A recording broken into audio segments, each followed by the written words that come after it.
Oui, merci Seigneur pour ta parole qui est encore puissante aujourd'hui. Qu'elle le soit dans nos cœurs et dans nos vies. Amen.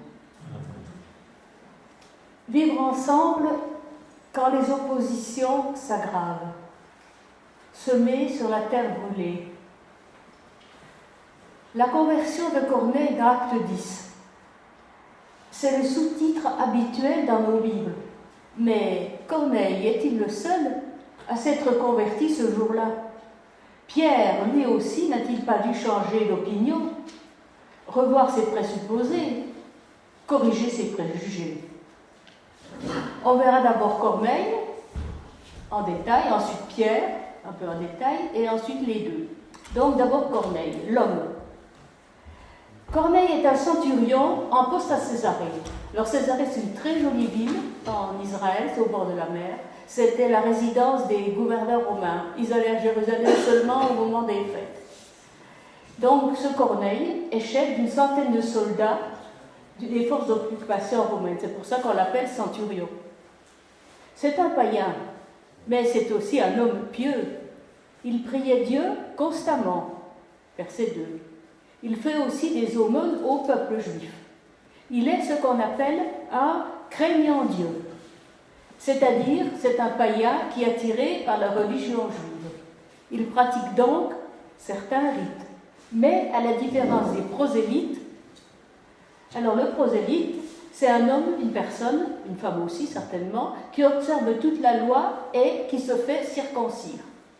Donc le craignant Dieu pratique certains rites, mais il n'envisage pas de se convertir au judaïsme.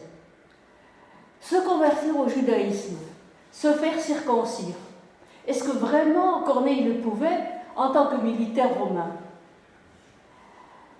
On se pose la question aussi, nous, quelquefois, dans certaines situations. Les conséquences auraient été énormes. C'est quand même un fonctionnaire d'État.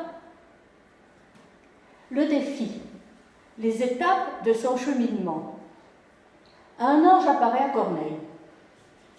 Il lui demande de faire venir de Jopé, ça s'appelle aussi Jaffa, à une cinquantaine de kilomètres de là, un certain Simon, surnommé Pierre. Chapitre 10, verset 3. Corneille obéit et envoie des messagers pour chercher Pierre. Une démarche pas si évidente que ça. Faire venir Pierre à un juif. Oh, oui, bien sûr, oui. Va-t-il seulement accepter de venir? Est-ce qu'il va accepter d'entrer chez lui un païen? Est-ce qu'il va lui répéter, comme pas mal d'autres avant lui, que s'il veut devenir juif, eh bien, la circoncision, c'est indispensable? À ce niveau, Corneille n'en sait pas plus. C'est un saut dans l'inconnu. Pourtant, c'est comme ça que Corneille va s'intégrer dans le peuple de Dieu. Pour commencer, un juif va accepter d'entrer chez lui. Inconcevable à l'époque. Pierre va l'expliquer lui-même un peu plus tard, on le verra au verset 28. Lui, Corneille, le païen, il pourra faire partie du peuple de Dieu. Pas par la circoncision, non, mais par la conversion à Jésus-Christ, mort sur la croix et ressuscité pour que quiconque croit en lui reçoive le pardon de ses péchés et la vie éternelle. Verset bien connu, Jean 3, 16. Cette conversion de Corneille reste quand même un fameux défi pour lui. Un officier romain de l'armée d'occupation. Sa prise de position risque de chambouler ses relations aussi, bien sûr, dans son propre peuple.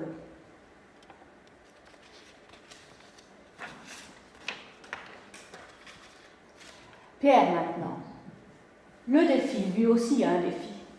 Les envoyés de Corneille sont en route. Au même moment, Pierre reçoit lui aussi une vision. Une toile descend du ciel remplie d'animaux impurs, c'est-à-dire interdits à la consommation pour les Juifs. Une voix lui ordonne de tuer ces animaux et de les manger. Un défi pas facile à surmonter, il va devoir dépasser ses propres résistances. Alors, deux résistances principales, le pur et l'impur et la peur de l'autre. La vision. Pierre est perturbé dans ses convictions juives. Lévitique 11 donne une liste assez précise des animaux impurs à ne pas manger et des animaux purs qu'on peut consommer. Par exemple, pas de lapin et pas de cochon. Hier on a mangé une bonne choucroute, c'était pas possible, hein, même si c'était bon. Dieu doit insister 3 fois. Ne considère pas comme impur ce que Dieu a déclaré pur. Pierre est quand même un petit peu moins étroit que les autres. En effet, comme on l'a vu au chapitre précédent, il loge chez Simon le corroyeur. C'est un juif qui a reçu lui aussi l'évangile. Corroyeur, c'est un tanneur de cuir. Il travaille avec des peaux, donc avec des cadavres d'animaux. Donc il les tanne, il les arrange, il les coud, etc., etc. Alors pour les juifs, même si c'est un vrai juif, même s'il est vraiment juif, il est impur. Alors le pur et l'impur, alors c'était la grande question pour les juifs de l'époque. On allait même beaucoup plus loin que les lois de l'Ancien Testament. Même si elles étaient expliquées en détail dans le Lévitique, on en rajoutait encore. Et en particulier, les pharisiens de l'époque, ils voulaient que le peuple, les gens ordinaires comme vous et moi, aient la même pureté rituelle que les prêtres les jours du mois où ils exerçaient leurs fonctions au temple. Alors, certains métiers sont méprisés. On le sait déjà pour le collecteur d'impôts, évidemment, il va à côté des Romains.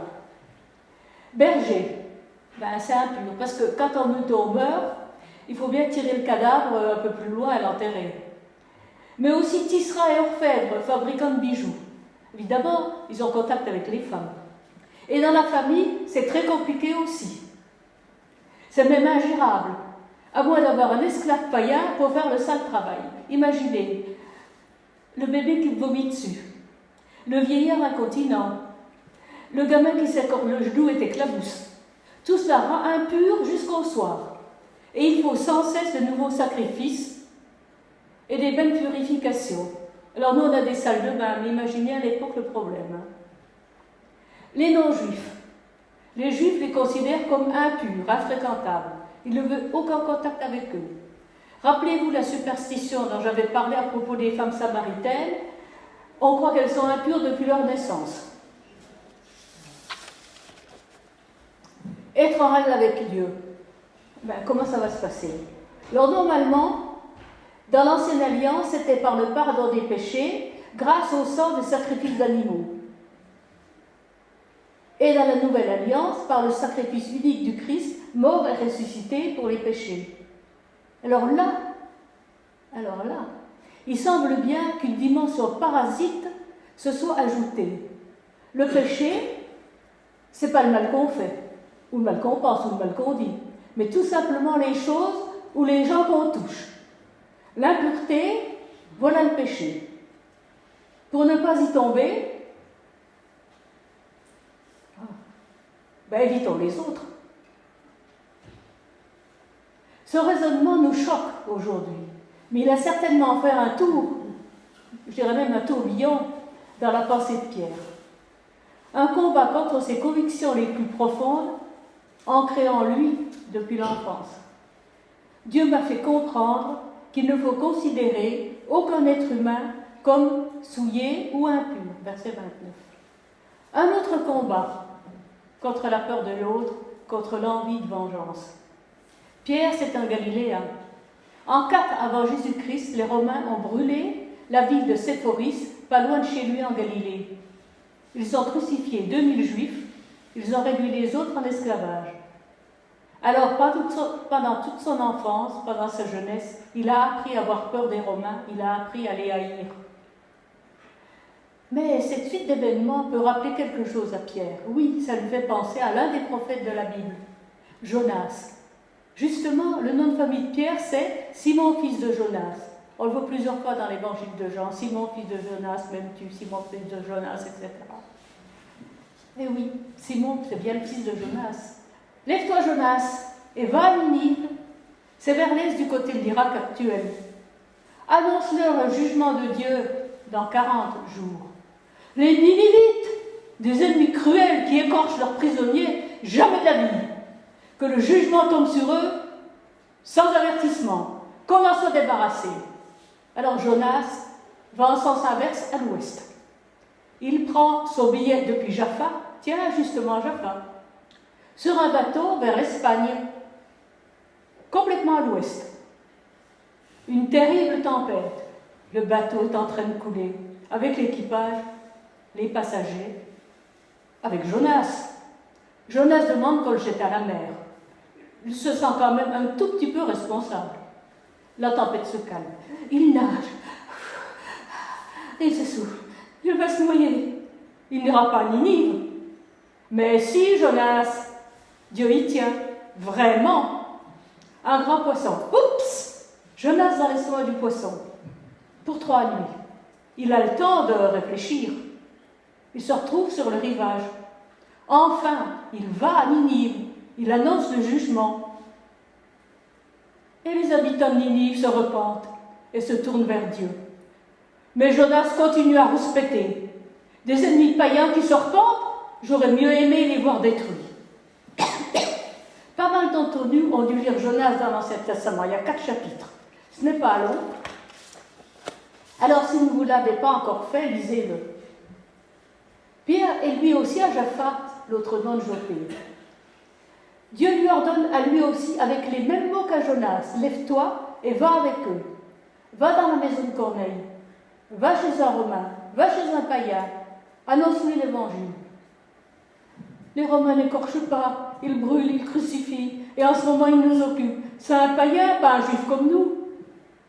Ça va quand même un peu plus vite. Pas besoin de 3 nuits. Mais la nappe revient 3 fois. Ne regarde pas comme impur ce que Dieu voit comme pur. Jonas, une aventure que tu connais bien, des signes de Dieu sur la piste. Et si j'allais à Césarée chez ce païen, il se passerait sans doute quelque chose de spécial. Comme la prophétie de Jonas à Ninive. Le Dieu de Jonas, c'est celui qui envoie son peuple vers les païens. C'est celui qui pardonne les péchés, même les péchés des païens. C'est moi, Pierre, fils de Jonas, que Dieu appelle pour convertir les païens, pour continuer auprès du Romain Corneille l'œuvre miséricordieuse de Dieu à Ninive. Eh bien, j'y vais. Une décision qui engage toute sa volonté. Pierre a réfléchi à ce qu'il a vu. Il a compris le véritable enjeu. Il ne s'agit pas des animaux impurs du Lévitique, mais d'hommes, d'étrangers, de païens. Alors, quand les envoyés de Corneille arrivent chez lui, le Saint-Esprit lui montre qu'il doit partir avec eux, même s'ils ne sont pas juifs. Verset 19. Pierre les invite à entrer chez lui, eux, des Romains, des païens. Il leur offre l'hospitalité et le lendemain, il s'en va avec eux. Et il entre dans la maison de ce païen. Il entre chez quelqu'un d'impur pour un juif. Corneille était sorti à sa rencontre. C'est une habitude chez certains Romains de sortir pour ne pas gêner les Juifs. C'est révolutionnaire et Pierre l'explique bien à Corneille. 28. La loi interdit à un Juif de fréquenter un étranger ou d'entrer chez lui. On ne peut pas être en règle avec Dieu si on fréquente un païen, même un païen craignant Dieu, même s'il est proche des valeurs juives. Et Pierre a suivi les messagers romains et il le dit, je n'ai fait aucune difficulté pour venir. Et maintenant, dans la maison de Corneille, il annonce la parole de Dieu à des païens. Versets 34 à 43. Il précise d'abord qu'il a bien compris l'enjeu. Dieu ne fait pas des différences entre les personnes. Dans toutes les nations, toute personne qui fait ce qui est juste lui est agréable. Puis il rappelle les événements. Vous savez ce qui s'est passé. Il rappelle les points clés de la vie, du témoignage, de la mort en croix et de la résurrection de Jésus. Il annonce le pardon du péché pour ceux et celles qui croiront dans le Christ Jésus. Comme pour d'autres passages des actes, d'autres passages semblables des actes, les 9 versets de la prédication sont certainement seulement un résumé d'une annonce de la parole plus longue et plus détaillée. La signature de Dieu. L'Esprit Saint descend sur tous ceux qui écoutent la parole, aussi bien Corneille, païen, et son entourage, païen, que Pierre, juif, et les juifs qui sont venus avec lui. Et l'Esprit donne à tous le même signe du parler en langue qu'aux Juifs le jour de la Pentecôte à Jérusalem. Les croyants juifs sont très étonnés. Ils n'imaginaient pas que le Saint-Esprit puisse être répandu sur des non-juifs. C'est un aspect inattendu du plan de Dieu. Mais on a peut-être oublié, on a sans doute oublié la promesse de Dieu à Abraham, répétée à 3 reprises, dans Genèse 22, 26, 28. Toutes les nations de la terre seront bénies en ta postérité. Une nouvelle étape est franchie. Tous comprennent qu'en Jésus-Christ, il n'y a plus qu'un seul peuple. Alors Corneille et les siens sont baptisés. On les accepte comme membres du nouveau peuple de Dieu, l'Église, même s'ils ne sont pas circoncis. Et maintenant les deux ensemble, Pierre et Corneille, n'ont pas une, mais 2 conversions. De Pierre ou de Corneille, lequel a suivi le plus long chemin pour se convertir? Au sens de changement d'opinion, d'orientation. Une remarque. Un changement d'opinion peut être une première étape nécessaire dans la conversion de la volonté et du cœur, dans la conversion de toute la personne à Jésus-Christ. Corneille a dû demander, il a dû accepter que Pierre et ses compagnons, des Juifs, entrent dans sa maison pour annoncer la parole de Dieu. Même si Corneille avait déjà des contacts cordiaux avec les Juifs, cela n'allait jamais jusqu'à ce degré d'intimité dans les relations. Corneille découvre ainsi une nouvelle dimension du royaume de Dieu. Ce royaume lui est aussi ouvert à lui, un non-juif. Il n'a même pas besoin de se plier au rite de la circoncision. Il n'a pas besoin de devenir juif pour être accepté comme membre de l'Église de Jésus-Christ. Pierre a dû lui aussi faire pas mal de chemin vers l'autre. Il a dû dépasser ses préjugés pour mieux comprendre la nature profonde du royaume de Dieu. En effet, le royaume est ouvert à tous, il n'est pas réservé à un seul peuple. Pierre a accepté de suivre des non-juifs. Il est entré dans la maison d'un païen. Il a annoncé le salut, la foi en Jésus-Christ, à des païens. Pas facile pour lui. Dans son milieu, dans son éducation, les païens, ces gens-là, étaient vus comme impurs, infréquentables. Alors pour que Corneille se convertisse, pour que le salut s'ouvre aux non-juifs, il fallait d'abord la conversion de Pierre à un juif. Une conversion, un changement d'opinion contre ses propres préjugés, un changement vers l'ouverture à l'autre. Ce n'est pas forcément le païen qui a dû faire le plus grand pas. Corneille avait déjà fait une bonne partie du chemin.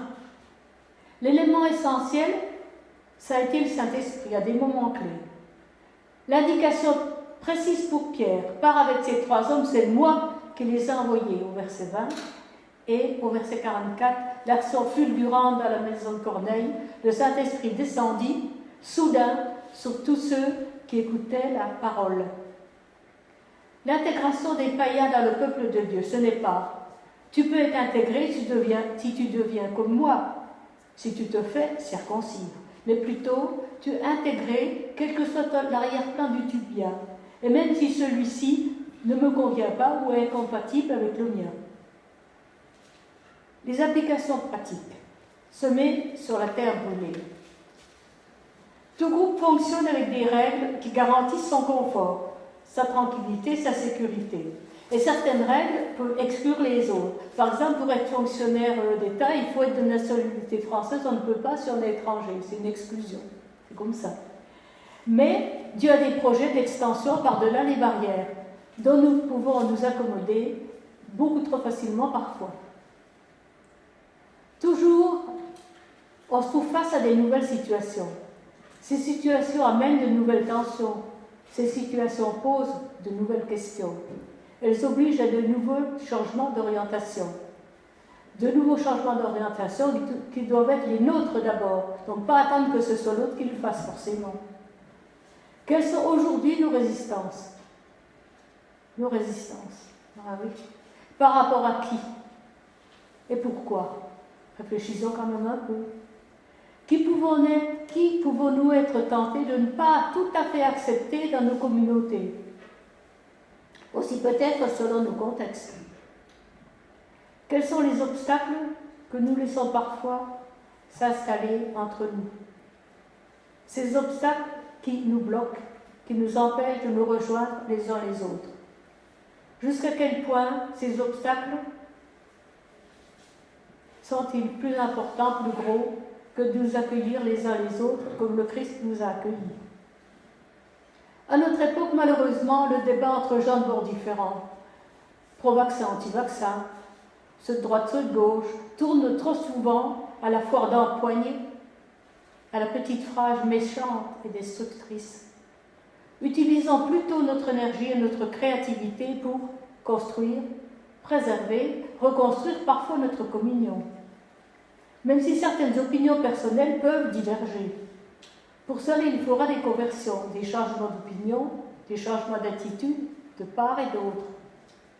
Quel pas suis-je prêt à faire? Quelle main suis-je prêt à tendre, même si je dois pour cela renoncer à certaines de mes convictions? Ce n'est pas le salut qui est en jeu ici. Le travail du Saint-Esprit est nécessaire, mais il ne se fera pas sans nous, pas sans les pas que nous faisons vers l'autre, pas sans les mains que nous tendons vers l'autre. Quelles que soient mes convictions, quel pas suis-je prêt à faire? Quel pas vais-je risquer peut-être plutôt que de rester trappé dans mes convictions et dans mes certitudes? Des pistes pour nous convertir, même pour les croyances de longue date. Surmonter notre peur de l'autre. Pierre avait peur des Romains. Faire confiance à Dieu. Oser suivre une nouvelle orientation indiquée par Dieu. Oser la rencontre. En ouvrant la porte et en accueillant les envoyés de Corneille, Pierre a commencé à prendre conscience de ce qui l'unissait aux païens. Trop souvent, nous fermons la porte, nous nous bloquons, sans même avoir cherché à connaître l'autre. Apprenons à remettre nos préjugés à leur place, même s'ils nous conviennent bien, même s'ils nous semblent justifiés. La nécessité du déplacement. Pierre est intervenu personnellement dans la révélation du salut aux Samaritains d'acte 8, puis aux païens d'acte 10. Il était là les deux fois. Autrement dit, il faut se bouger. Il ne faut pas considérer, dire que c'est à l'autre de venir vers nous, mais il faut oser faire les pas, même physiquement, pour le rejoindre là où il est. La progression. Pierre ouvre la porte. Il invite, il va. Il touche Corneille agenouillé devant lui pour le relever. Enfin, il entre chez lui. Sa confiance se construit petit à petit, et c'est normal. Apprenons à réfléchir au prochain pas à faire pour qu'une relation se construise progressivement. S'habituer à l'idée que Dieu a des vues bien plus larges que les nôtres. Pour Dieu, la communion importe plus que les convictions. Dans sa prédication, Pierre a réussi à intégrer que Dieu ne fait pas de considération de personne. Ce qui compte en premier lieu, c'est l'avancement de son royaume de justice, de paix et de réconciliation, au-delà des tabous. Le courage de répondre. Y a-t-il des situations dans lesquelles nous pourrions être tentés de refuser la main tendue? Pour quelles raisons? Là aussi, il y a un besoin de conversion et de persuasion par l'Esprit Saint. Voulons-nous vraiment entrer dans cette démarche? Amen.